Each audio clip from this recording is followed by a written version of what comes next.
La valeur idéale de viscosité. À chaque fois qu'un liquide est mentionné, on pense immédiatement à une substance très fluide. Tandis qu'en réalité, les niveaux de viscosité des liquides varient considérablement.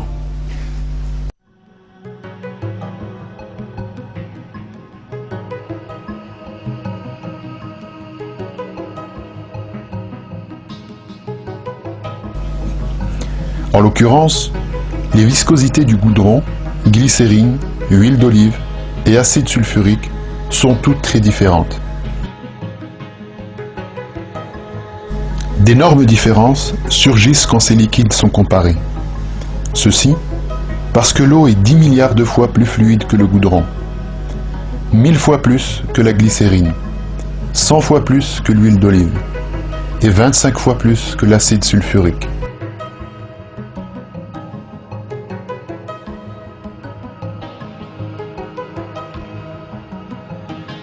Alors quelle est l'importance pour nous du bas niveau de viscosité de l'eau?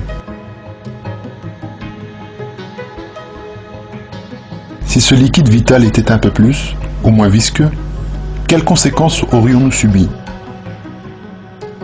Le professeur de microbiologie, Michael Denton, fournit la réponse.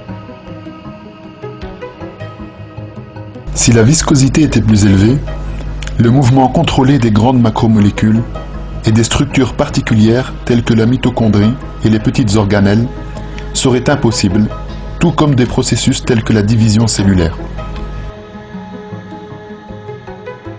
Toutes les activités vitales de la cellule seraient gelées, et les vies cellulaires, toutes sortes confondues, ressemblant à celles qui nous sont familières, seraient impossibles. Le développement d'organismes plus sophistiqués, qui est dépendant de manière critique de la capacité des cellules à bouger et à se déplacer durant l'embryogenèse, serait certainement impossible si la viscosité de l'eau était même légèrement supérieure à ce qu'elle est effectivement.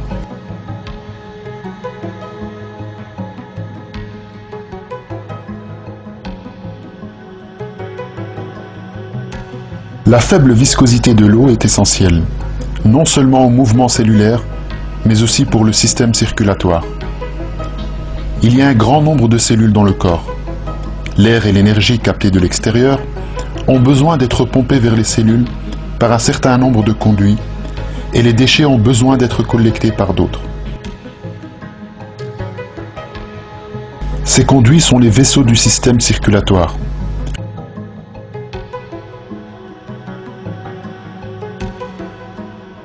Le cœur est la pompe responsable de la circulation dans ces vaisseaux. Le sang, dont le composant principal est l'eau, circule à l'intérieur de ces derniers. Le rôle des vaisseaux est de transporter les substances essentielles telles que l'oxygène, l'énergie, la nutrition et les hormones à toutes les cellules du corps.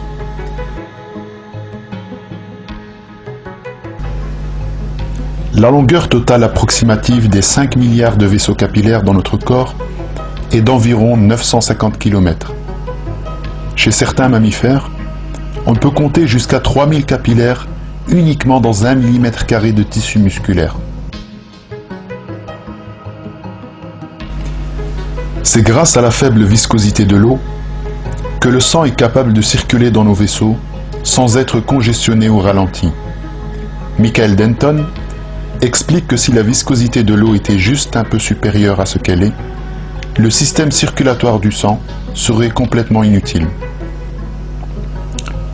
Un système capillaire marchera uniquement si le fluide pompé à travers ses conduits possède une très faible viscosité. Une faible viscosité est essentielle car le flux est inversement proportionnel à la viscosité. À partir de là, il est facile de constater que si la viscosité de l'eau avait une valeur juste quelque peu supérieure à ce qu'elle est, alors pomper le sang à travers un lit capillaire aurait nécessité une pression énorme et presque tous les systèmes circulatoires seraient impraticables.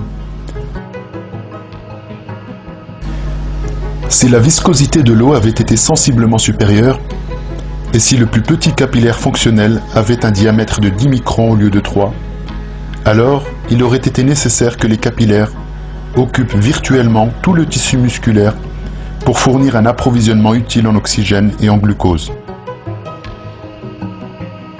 Naturellement, la conception de formes de vie macroscopiques serait impossible ou extrêmement difficile. Il semble donc que la viscosité de l'eau doit rester très proche de son niveau actuel pour que l'eau soit un véhicule convenable pour la vie.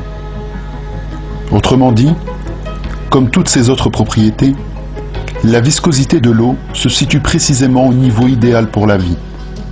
Si nous observons la viscosité de tous les liquides existants, nous constaterons qu'ils diffèrent par des milliards de facteurs. Cependant, parmi les milliards d'alternatives possibles, l'eau possède le niveau de viscosité juste et adéquat.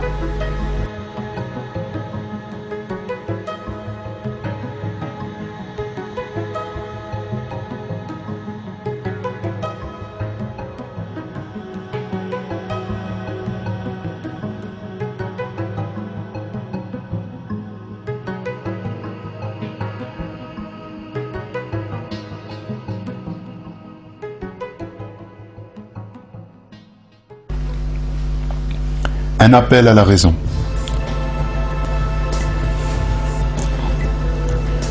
Tout ce que nous avons vu à travers ce film a clairement révélé que notre monde n'est pas un rassemblement hasardeux, sans but et sans contrôle, mais qu'au contraire, il a été conçu de la manière la plus soigneuse qui soit, dans le but de soutenir la vie.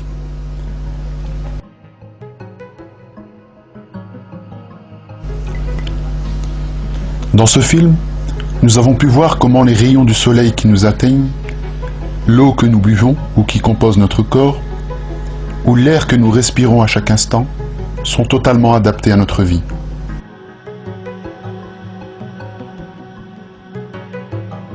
En somme, toutes nos investigations révèlent que le monde est conçu parfaitement de façon à permettre la vie sur Terre.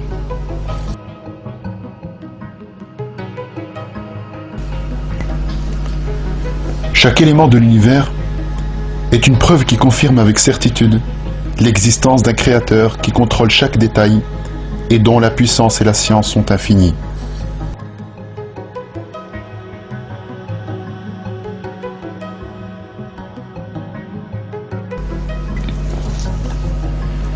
Quelle que soit la loi ou la variable physique que nous examinons dans ce monde, on peut vérifier que tout ceci ne peut être le produit du hasard, mais plutôt le fruit d'une parfaite création.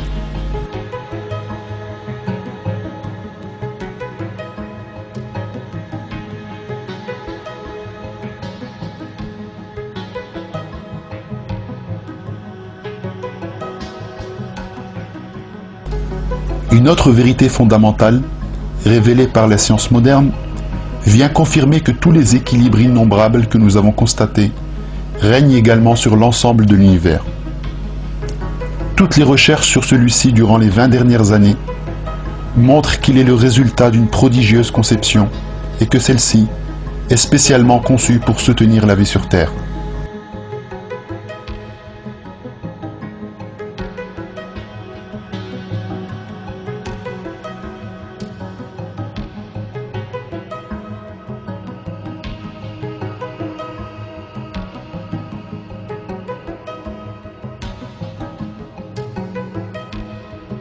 Le physicien britannique John Polkinghorne résume cette vérité. Il y a une intelligence et un but derrière l'univers.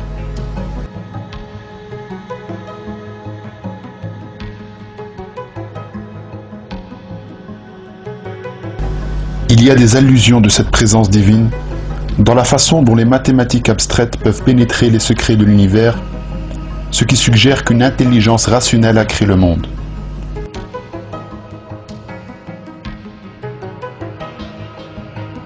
La nature est finiment accordée pour permettre à la vie et à la conscience d'émerger. Naturellement, le fait que notre Terre, qui occupe un espace si minuscule dans l'univers, a été créée à une fin bien précise, signifie que c'est Dieu qui l'a créée et qui l'a ordonnée. Tous ces équilibres sensibles sur Terre sont une preuve irréfutable de l'art supérieur de Dieu créateur.